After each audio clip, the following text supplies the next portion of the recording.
News 16 Kerala. ഹോങ്കോങ്ങിലും സിംഗപ്പൂരിലും COVID-19 കേസുകളിൽ വർധന. അവലോകന യോഗം ചേർന്ന് കേന്ദ്ര ആരോഗ്യ മന്ത്രാലയം.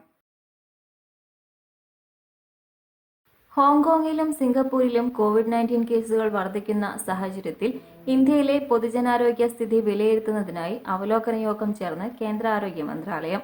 ചൈന, തായ്ലൻഡ് എന്നിവയുൾപ്പെടെയുള്ള ഏഷ്യൻ രാജ്യങ്ങളിൽ കഴിഞ്ഞ ഏതാനും ആഴ്ചകളായി കേസുകളുടെ എണ്ണത്തിൽ കുത്തനെ വർധനവ് രേഖപ്പെടുത്തിയ സാഹചര്യത്തിലാണ് തീരുമാനം.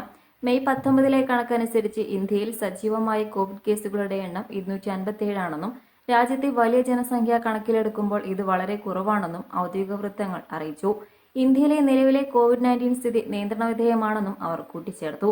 നിലവിൽ കേസുകൾ കൈകാര്യം ചെയ്യാൻ കഴിയുന്നതാണെന്നും ഗുരുതരാരോഗ്യ പ്രശ്നങ്ങൾ ഇല്ലാത്തതിനാൽ ആശുപത്രികളിൽ പ്രവേശിപ്പിക്കേണ്ട രോഗികളുടെ എണ്ണം കുറവാണെന്നും അവർ വ്യക്തമാക്കി.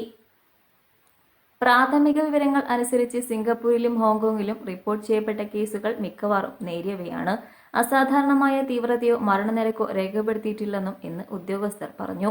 COVID-19 ഉൾപ്പെടെയുള്ള ശ്വസന വൈറൽ രോഗങ്ങളുടെ നിരീക്ഷണത്തിനായി integrated disease surveillance programme ICMR എന്നിവയുടെ ശക്തമായൊരു സംവിധാനം തന്നെ രാജ്യത്ത് നിലവിലുണ്ടെന്നും അവർ വ്യക്തമാക്കി. ഡയറക്ടർ ജനറൽ ഓഫ് ഹെൽത്ത് സർവീസസിന്റെ DGHS അധ്യക്ഷതയിൽ ചേർന്ന അവലോകന യോഗത്തിൽ national centre for disease control NCDC, emergency medical relief EMR വിഭാഗം, disaster management cell, Indian council of medical research ICMR, കേന്ദ്ര സർക്കാർ ആശുപത്രികളിൽ എന്നിവിടങ്ങളിൽ നിന്നുള്ള വിദഗ്ധർ എന്നിവർ പങ്കെടുത്തു. News desk.